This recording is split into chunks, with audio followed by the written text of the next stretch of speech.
Hello, welcome to the morning news. Our top story today comes from Mexico. 300 heavily armed men raided a city and forcibly disappeared 30 people in the state of Guerrero. This new case occurred just months away from where the 43 Ayotzinapa students were disappeared in September. People in the city of Chilapa denounced that the paramilitary group took over the entity but left after reaching an agreement with the Mexican army and the local government. The group is believed to be linked to drug cartel Los Ardillos. The population is frightened because the gunmen threatened to come back.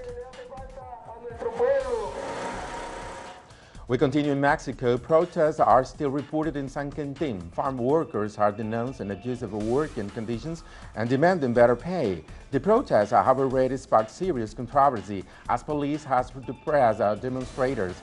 At least 3 people have died and dozens more have been injured. Prominent former leader Lucila Hernandez denounced on Monday her house was attacked. She is the only woman in the protest movement's leadership. By the way, community activists and housing rights defenders are seeking to tackle the country's widespread precarious and irregular housing problem. Our correspondent Clayton Khan has more.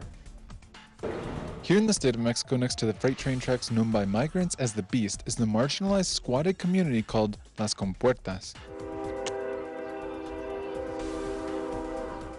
Jorge Hernandez is one of the community's more than 150 residents who makes a living making and selling bricks, which are sold for approximately 60 cents each. Hernandez says a life of economic poverty and precarity has become normalized. Since we were very young, we have been accustomed to this. We were already accustomed to this, so it had not been very difficult. We know how to survive and live with all of this. Other community residents affirm that through collective and communal efforts, the village, one of approximately 1,000 squatted communities on the fringes of the Mexican capital, has been able to install some basic necessities and infrastructure, yet it hasn't been easy. It's very difficult. In fact, here we don't have any support from the authorities. They do absolutely nothing. They denied us support. So we have achieved what we can, the support of the organization Techo. The organization Techo, or Roof in Spanish, works with communities to fight for and defend basic human rights within the urban or semi-urban context. What we interpret here is a vulnerability of one's right to the city. The right to the city is the right to have access to health, education, basic services in a democratic manner. Although the organization is working with 35 irregular housing communities throughout Mexico, it is also accompanying nearly 400 organized communities throughout Latin America, utilizing resources to bring together housing rights activists that can exchange experience and strategy. You can overcome, you can work. You are not just asking for more, and they give it to you. You are demanding for your rights, which are not just gifted either. Yet, activists say the struggle for dignified housing in Mexico has a long way to go, with approximately 67% of the country's housing considered to be irregular.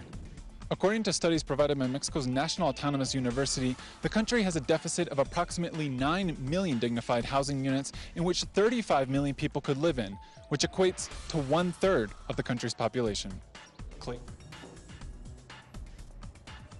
In just days after the mining tragedy that left 17 people dead, Colombia is again stricken. Heavy rains caused massive landslide in a small town in the province of Antioquia, flooding streets and homes. The death toll has risen to more than 60. Early reports place the number at 48. The government is assessing the people still missing while desperate efforts to rescue any survivors continue.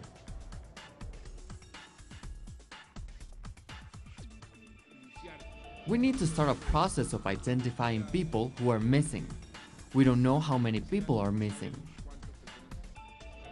The governor of the Peruvian Tambo Valley, where the Tia Maria mining project has sparked controversy and violent protests, vowed to seek a political solution with the different actors in the conflict. The gold mining project has left various people dead and injured. Protesters are against it due to the environmental impact it would have in the agricultural community.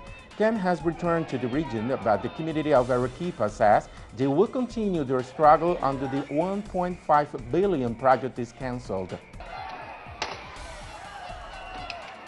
Chinese Premier Li Keqiang began a 3-day visit to Brazil this Monday with the promise of providing $50 billion in infrastructure investments ahead of the next year's Rio de Janeiro Olympic Games. The Asian official is touring several countries in South America in a bid to reinforce Chinese ties with the region. China plans to invest in energy, hydroelectric power, and an ambitious railway project. Civil rights issues and double standards in the U.S. justice system has people from various communities angered. A court in Texas decided not to indict police officer Robert Clark after he killed the unarmed Mexican citizen Ruben Garcia Villalpando. The Mexican man was shot twice by Clark, despite that Garcia had his hands over his head. The killing occurred after a vehicle pursuit. Protests sparked in Turin County after the court's decision. New leaked documents are released by whistleblower Edward Snowden have again cast doubts on the 2011 raid that killed terrorist leader Osama bin Laden. The cables published show contradicting information that does not fit the U.S. government's official account on the operation, and instead supports claims that the Pulitzer Prize-winning journalist Seymour Hersh, who also cast a doubt regarding the special ops. And in Texas, Governor Greg Abbott passed a law prohibiting fracking bans. The measure comes after a series of U.S. cities and towns have banned the oil extraction technique due to related health hazards. Other local lawmakers are planning on following Texas's example, which would limit the power of the people to control activities in their territory. The Greek government announced that it would soon conclude a deal with its foreign creditors that could unlock further loans to the cash-starved country. They have been in the talks with the EU and the IMF over the past 4 months about the release of around $8 billion in aid. The deadline for a deal is June the 5th. But Greece warned that if they had to choose between paying the IMF and paying wages and pensions, it would undoubtedly choose the latter. We want a deal that will not impose further cuts to wages and pensions that exacerbate inequality and rupture social cohesion.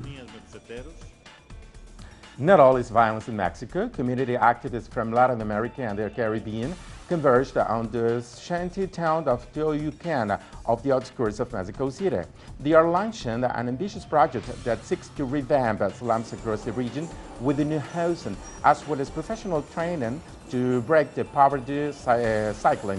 Mexico is one of the world's most unequal countries.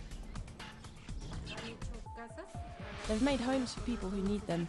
We're also lucky they taught us bakery. Now we're studying artisan sweets. More on these on our website, telesurtv.net/English. Thank you for watching and have a nice day.